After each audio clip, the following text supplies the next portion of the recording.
The Benghazi attack and the administration's continuing cover-up and changing narrative evades the headlines. The president refusing to do a press conference and then caught off guard when an NBC reporter kept trying to get a straight answer. Were the Americans under attack at the consulate in Benghazi, Libya, denied requests for help during that attack? And is it fair to tell Americans that what happened is under investigation and we'll all find out after the election? Well, the election has nothing to do with four brave Americans getting killed and us wanting to find out exactly what happened. These are folks who served under me that I had sent to some very dangerous places. Political commentator and author of Mugged, Ann Coulter, and Fox News contributor and former pollster for President Carter, Pat Caddell, joined me this evening. You know what's interesting, guys, before I even go to the question, he's asked to clarify because he didn't answer the question the first time, and the second answer is as evasive as the first. But, so my question to you, Ann, is why is the media not dealing with the fact that there is a clear cover-up here? Yeah, because they want to re-elect Obama. I've never seen it like this. It would be as if they didn't cover the helicopter failed rescue of no, in Iran with Jimmy Carter. They didn't cover for Jimmy Carter like this. I mean, I do think it has something to do with him being the most left-wing president we've ever had, and also him being the first black president. They are treating him like the angel Obama, and they are right in with him. Leno said last night that, you know, the Halloween costume this year is to go as a journalist and wear an Obama button.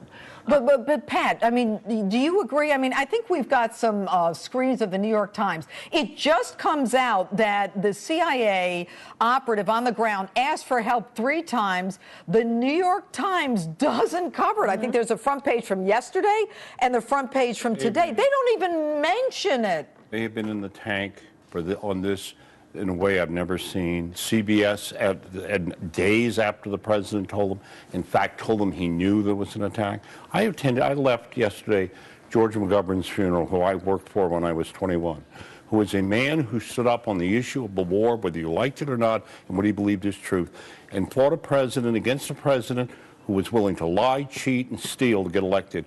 And the press, however, was willing to fight that. I am appalled right now. This White House, this president, this vice president, the Secretary of State, all of them are willing, apparently, to dishonor themselves in this country for the cheap prospect of getting reelected, willing to cover up and lie. And the worst thing is the very people who are supposed to protect the American people from the truth, the leading mainstream media, and I said in a speech a week ago, and because I'm stunned, I've never seen on an issue of national security like this, but I will tell you this, I said it then, they have become a threat, fundamental threat to American democracy and the enemies of the American people. What we saw tonight, what I saw with Ty Wood's father and family, and the outrage I feel for my country and the shame that these people have no honor. And when will people finally say it? Cover up is too nice a word. And the media is the one that's worst on it. Well, you know, and we know, Pat, that, you know, with Watergate, Nixon lost the presidency, but no one died in Watergate, Ann. No, that's right. Here you have, it appears, the president refusing to give the order to go in and save Ty Woods. How could he do that? Others. You know, Pat's right. How do we come to grips with this as Americans? Because that a man on the ground there's an AC-130. Yes. They could have lowered an F-16, you know, just for the sound. But he wasn't willing to make the gutsy call because that it's not gutsy, it's human instinct. No, because it could have failed, and then you'd have the helicopters crashing in the desert. But it's not Black Hawk Down. We're so much smarter than we were then. That with the technology. Look, I'm not saying this president didn't care enough. He didn't want to risk his election. This president didn't care enough to stay in the White House and, quote, find out what was going on the next day. Just order the rescue teams. To rescue teams. Look, now I know why he didn't meet with his national security advisor and why he got on a plane and went to a fundraiser. An act, if any president, Democrat or Republican, prior to this had done, while the consulate was smoldering, would have been crucified.